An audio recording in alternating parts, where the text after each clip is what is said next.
We're getting a look at a new impact study showing just how much money the film and TV industries brought to Oklahoma since the Filmed in Oklahoma Act became law, and with the success we're seeing right now, it says increased investments and incentives could rake in even more. Fox 25's Tom Ferguson been going over a newly released report spelling all this out. Tom, should Hollywood worry about being replaced by Oklahoma yet, or we still have some ground to cover here? Well, I don't know if we're quite there yet, Adam, but officials say Oklahoma is now a part of the conversation when it comes to film and TV production. Here's a breakdown of some of the numbers. We're on location in Oklahoma. Good chat. From Twisters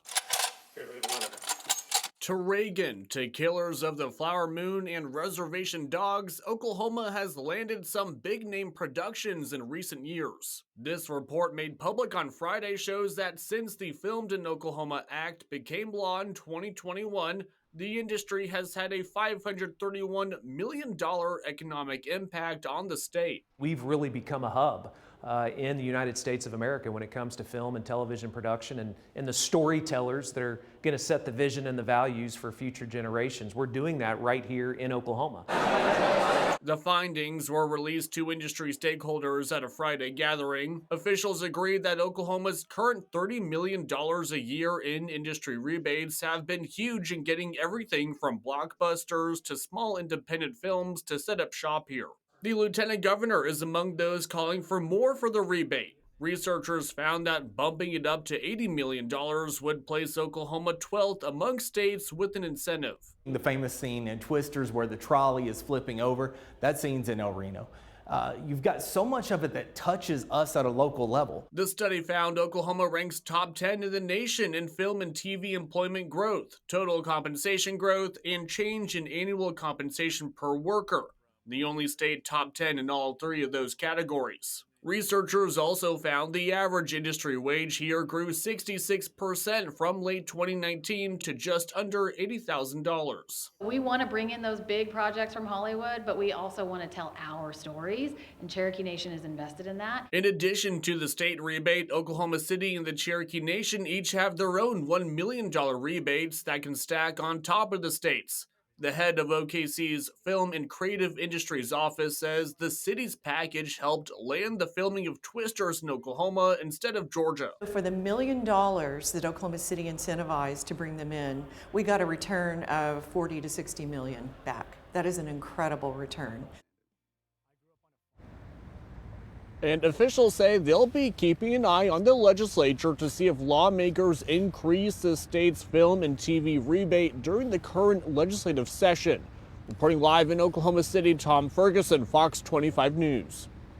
Thank you, Tom. And let's take a look at how much of an impact some of those big name productions have had on the state. When Tulsa King premiered back in 2022, the State Office of Film, Music, Arts, and Culture told us it was the largest scripted series to hit Oklahoma. It was estimated the production spent more than $56 million in the state. Martin Scorsese's film, Killers of the Flower Moon, also a major production that came to Oklahoma. And there's a reason Osage County was chosen as the filming location. They decided to come to Oklahoma because it's an Oklahoma story. Once they got here, they worked very closely with the tribe and wanted to tell their story. I think it was very important to them to do that. According to the Oklahoma Film and Music Office, the production created more than 470 local career opportunities for crew, an additional 1,200 roles for individuals serving as background talent. Killers of the Flower Moon also had a direct spend of more than $127 million, generated an additional $72 million in economic input over its preparation and filming days. The biopic Reagan was primarily filmed in Guthrie. It resulted in more than $22 million in direct spending, created more than 1,100 local career opportunities. When we spoke with the cast and crew on the red carpet, they told us they loved filming here in Oklahoma. We were able to staff it with mostly Oklahomans throughout the whole film. Our department heads were from Oklahoma, most of them, and we found a lot of great talent here. Not only do I say come to Oklahoma to shoot your next movie, I'm shooting my next movie in Oklahoma called Will to Win. So basically, you got to come here. Great crews, great cast. The most recent movie to be released after being filmed in Oklahoma, Twisters. While we haven't seen the exact breakdown of economic impact for this film yet, we do know it was expected to spend at least $42 million in Oklahoma City.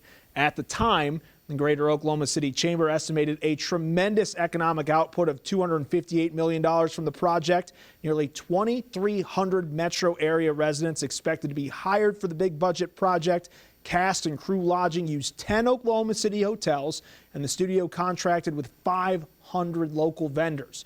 As you can see, Twisters also brought in business to communities across the state. This showcases some of the main filming locations in the movie, including Highway 81 and Highway 3 in KOKH. That's where the opening storm sequence was filmed. In Oklahoma City, Park Avenue between Broadway and Robinson transformed into New York City for the film.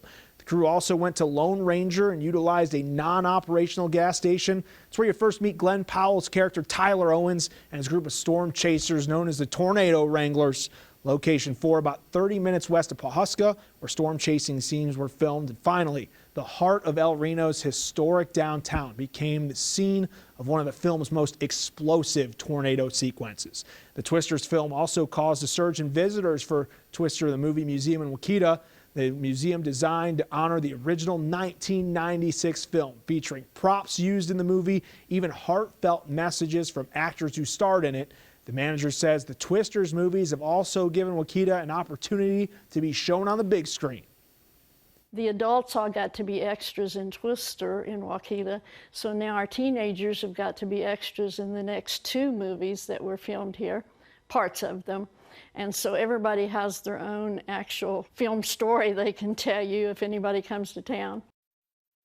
The manager says people from all over the world stop by. Look at that map here. Some leaving a pin just to showcase how far they've traveled for their visit. Now, through the years, Oklahoma's Filmmakers Ranch has been growing its facility to meet the rising demand of the film industry.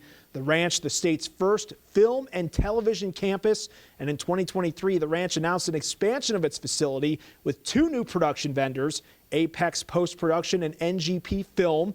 The studio campus also added a brand new sound mixing stage.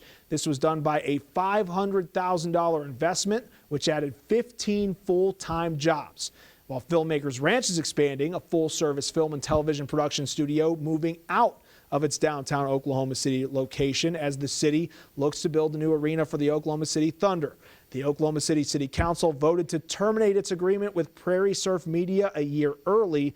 After the decision, it ensured the agreement ended on December 31st. The city wanted a property vacated so it could demolish the building at some point this year. I want to say again, what a great partner that Prairie Surf has been, and we're so grateful for what they've done here. We look forward to working with them in the future with their future plans. So far, we have not been able to confirm whether Prairie Surf Studios is relocated at this point, but when the contract changes were announced, the CEO said Prairie Surf remains committed to leading the way, fostering innovation, and solidifying its role as a cornerstone of Oklahoma's burgeoning film industry. We're also seeing film production programs pop up at universities and tech schools all across the state. At OU, Greenlight Creative Productions is Gaylord College's first student-led filmmaking practicum. The college's first full-length film will be premiering later this month, titled Neon, about a struggling artist who suddenly finds herself able to access a colorful dream world, but when faced with the darkness of her past, her dreams soon turn into nightmares. We got to look at the teaser trailer they put together.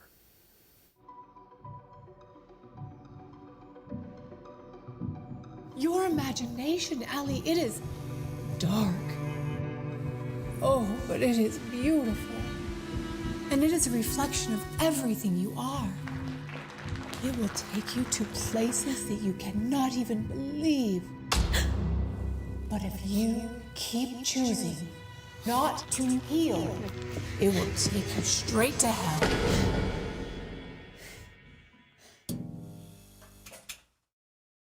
According to the college, this project took students more than a year to produce, and students funded 80% of the film. There we go. We're told all the music, special effects, and directing and acting were 80% students. Tickets to the February 21st premiere at the Regal Warren Theater in Moore are on sale right now. Oklahoma also home to the Clean Shorts Film Festival. The family-friendly event features a variety of original films, from dramas to thrillers to animation and sci-fi. Submissions sent in from around the world for consideration. Selected and judged by first-year digital cinema and television production students at Moore Norman Technology Center.